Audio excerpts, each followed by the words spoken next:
Hey YouTubers, I'm sure if you're a Dragon Ball fan or anything like that, you've seen your subscription-based services or something blow up today with stuff about the new chapter, text translated from Dragon Ball Super Chapter 6 of the manga.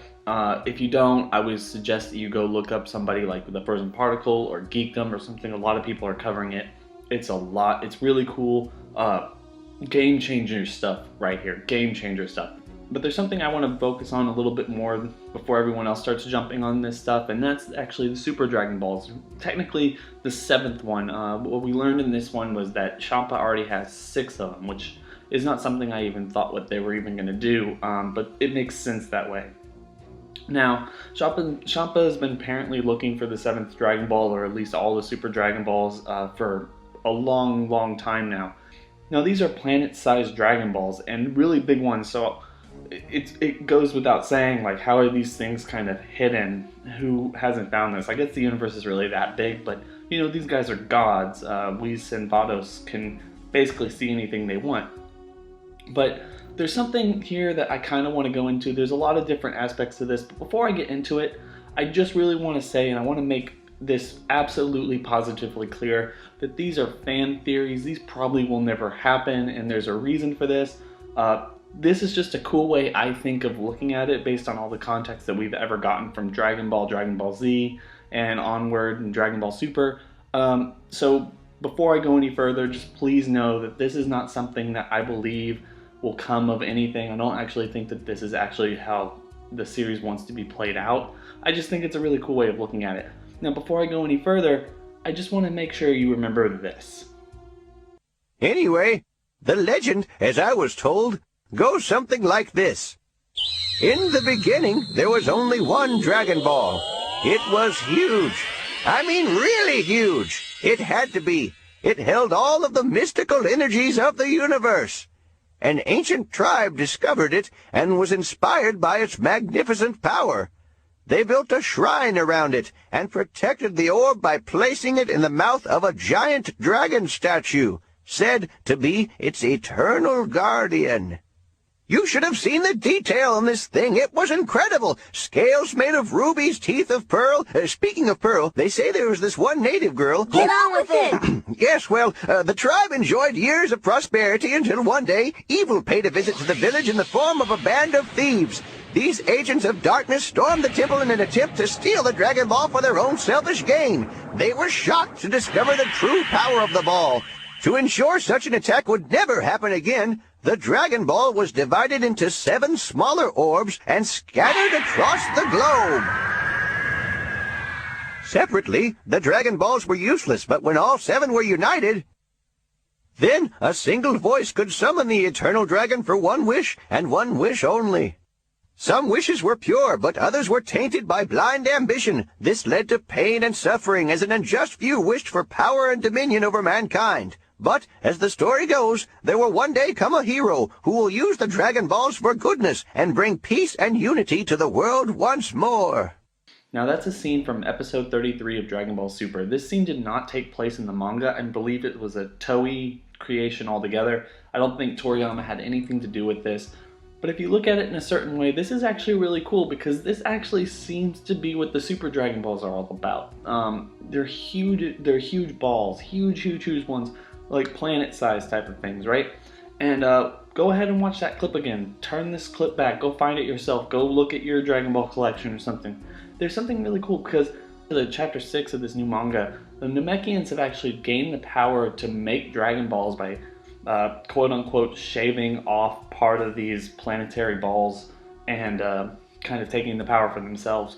But that's actually, like, really strikingly similar to what that clip shows, you know, the thieves trying to grasp the power of the Dragon Ball, and, you know, simultaneously they're just punished for it. And if we look at, like, what happened to the Namekians based on, like, what we saw in Z and whatever little history we know about them, we do know that they were actually once a really vastly thriving civilization with incredibly powerful people. People like Kami or anything. I think that maybe Kami, or the nameless Namekian that became Kami and Piccolo, really. I think that they were very, very strong. Were they as strong as how Piccolo is now after he's fused? I don't know. that's up to for a lot of debate, and that's not really my department. But think of it this way, you have the Namekians, who were pretty much like one of the most, or at least one of the oldest living races that we know of in the Dragon Ball universe. Definitely older than the Saiyans, definitely much older than the Earthlings and everything. With Frieza or anything else, we really don't know. But they're definitely a shadow of their former selves. Piccolo is definitely probably the strongest among them, but that's not neither here nor there. What we do know from this manga adaptation is that if they've shaved off, and that's the word I'm hearing, that's the word they're using, is they've shaved off part of the Dragon Balls, the planetary ones, and received the power. Well, I'm thinking back to that clip that I showed you and thinking about, like, these people tried to steal the power of the Dragon Ball and they were punished for it. And I'm thinking it's really an interesting, and wouldn't it be really cool if the punishment wasn't that they shaved it off or whatever, is they tried to harness the power of the Dragon Ball. They didn't know about the 7 Dragon Balls, they knew about this one that Champa is looking for. And their punishment was actually the Dragon Clan, or the power to create these Dragon Balls. Because if you realize, like, look at everything that we know about the Dragon Balls. Ever since the series started, they've been associated with nothing but pain and everything. Maybe if I can find this and I can put it on the screen here right in front of you. The Elder Kai kind of talks about how the Namekians are kind of the cheat cards of the universe. And what if that wasn't because they came and looked for this power and wanted to harness the power of the Dragon Balls? What if they were trying to steal it for themselves and they were punished for it with the power to make Dragon Balls? So it really goes without saying that it would be really interesting. I think a lot of people would really like to learn more about the Namekian history and everything. And if any of this is to go by, then we will absolutely probably find out more about what's going to happen and more about the history of the Namekian people as time goes on in Dragon Ball Super.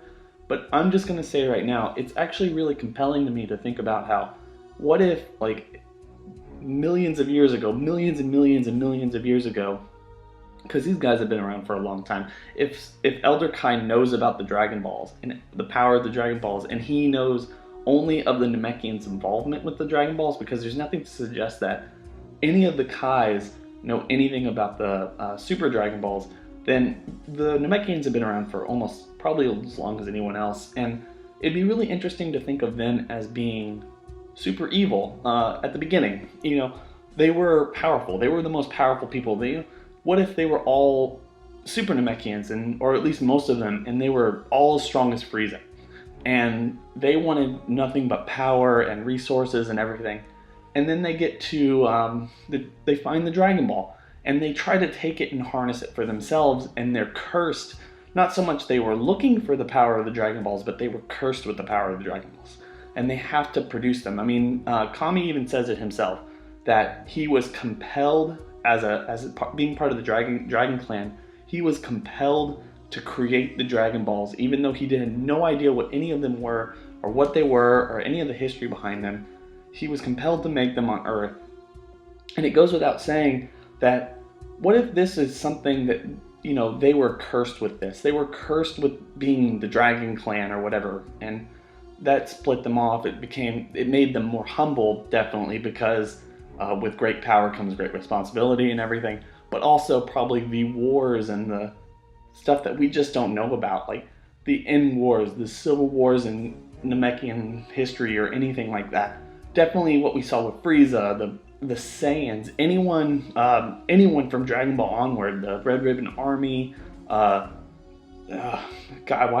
I'm just so blanking. Even Piccolo, the Namekians themselves, they take advantage of this stuff. And when we go into Dragon Ball Z and we see that, like, how the Namekians are treating their Dragon Balls now, they don't even use those things.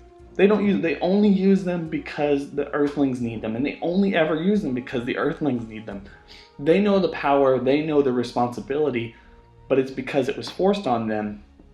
So all this is to say, like, I think it'd be really interesting if they are the thieves. They wanted it for themselves greedily. They were greedy, and they didn't care about anyone else.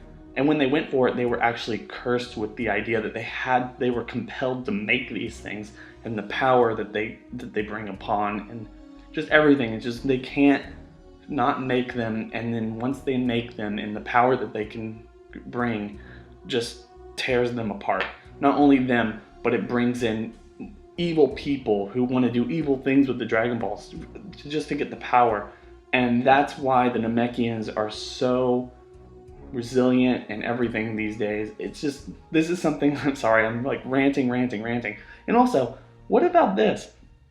I mean, this would be kind of cool. What if the reason Champa can't find the Super Dragon Balls is because there is no seventh one? I think that would be really interesting. Probably a little bit of an oversell if there's actually no seventh Super Dragon Ball. But what if the reason there is no seventh Super Dragon Ball is because, I don't know, something like the 4-star ball, because it's Dragon Ball. What if the 4-star ball is the one that the Namekians found and they tried to take apart, and instead of shaving off part of it, they shaved off part of the whole 7, and there is no more 7th Super Dragon Ball, and yet the Namekian people themselves are the collective of that. That's really stupid. That's probably something that's never going to happen. Don't even think of it that way. That's stupid. Just take this video as you want. Like I said, this is all just fan speculation. It's me being excited about this stuff. What do you think? Tell me in the comment section below.